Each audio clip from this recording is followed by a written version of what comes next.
தமிழ்நாட்டிற்கு மும்மொழி கொள்கை தேவையா வேண்டாமா என்பது குறித்து மக்கள் தெரிவித்த கருத்துக்களை என்ன நினைக்கிறது தமிழ்நாடு என்ற பகுதியில் பார்க்கலாம்.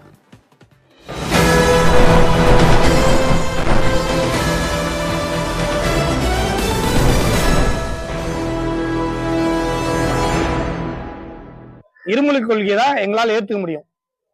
தமிழ் இங்கிலீஷ் இந்த ஸ்டேட்ல தமிழ்நாட்டில் தமிழ் இங்கிலீஷை ஏற்றுக்கிறோம். ஹிந்தின்றது நம்மளுக்கு தேவைப்பட்டா எடுத்துக்கலாம், அது ஒன்றும் பிரச்சனை. அந்த இதை ஹிந்தி கற்றுக்கிட்டாதான் நம்ம அந்த நிதியை கொடுப்போம் அப்படின்னா அது தவறு தான். அது மூன்றாவது ஒரு மொழியும் மூளைக்குள்ள திணிக்க கூடாது. அப்ப மும்மொழி கொள்கை தமிழ்நாட்டுக்கு எதிரானது, தமிழர்களுக்கு எதிரானது.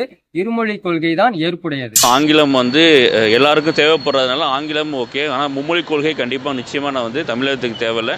மும்மொழி கத்துக்கிறதுனால ஒன்றும் இது கிடையாது. இல்லை, மக்கள் கத்துக்கணும். கத்துக்கினா நாலு இடம் போக வர நல்ல ஒரு ஒரே மொழி இங்கிலீஷும் தமிழ்னு இருந்தா இதே நாட்டிலேயே தமிழ்நாட்டிலேயே எல்லா மக்கள் இருக்குது. மும்மொழி கொள்கை வேண்டுமா வேண்டாமாங்கிறத மக்களாகிய நீங்கள் தெரிஞ்சுக்குங்க. நான் சாதாரண ஏழை விவசாயியின் பையன். ஆட்சி செய்யக்கூடிய ஆளுங்கட்சியின் தலைவரும், அது இல்லாமல் எதிர்கட்சி தலைவரும், அது இல்லாமல் இதர கட்சி தலைவர்களுடைய பையன்கள், குழந்தைகள், அவங்க குழந்தைங்க எந்த பள்ளியில் படிக்கிறாங்கங்கிறத தெரிஞ்சுக்குங்க. அதுக்கப்புறம் நம்ம முன்மொழி கொள்கையை பற்றி தெளிவாக தெரிஞ்சுக்கலாம்.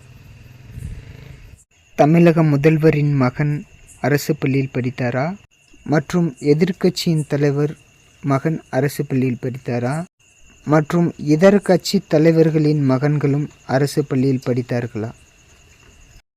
இங்கு அரசு பள்ளியில் படிக்கக்கூடிய மாணவ மாணவிகள் மட்டும்தான் இங்கே பாதிக்கப்படுறாங்க. கட்சி தலைவர்களுடைய குழந்தைகள் இங்கே யாரும் பாதிக்கப்படுறது இல்லை. அதனால் உங்களுக்கு ஒன்று சொல்லிக்கொள்ள விரும்புகிறேன். சாதாரண ஏழை குடிமகனாகிய நான் ஒன்று சொல்லிக்கொள்ள விரும்புகிறேன். இந்த மும்மொழி கொள்கை நம்ம குழந்தைகளுக்கு வேண்டுமா வேண்டாமாங்கிறத நீங்கள் கமெண்ட் பாக்ஸில் தெரிவிங்க. நன்றி.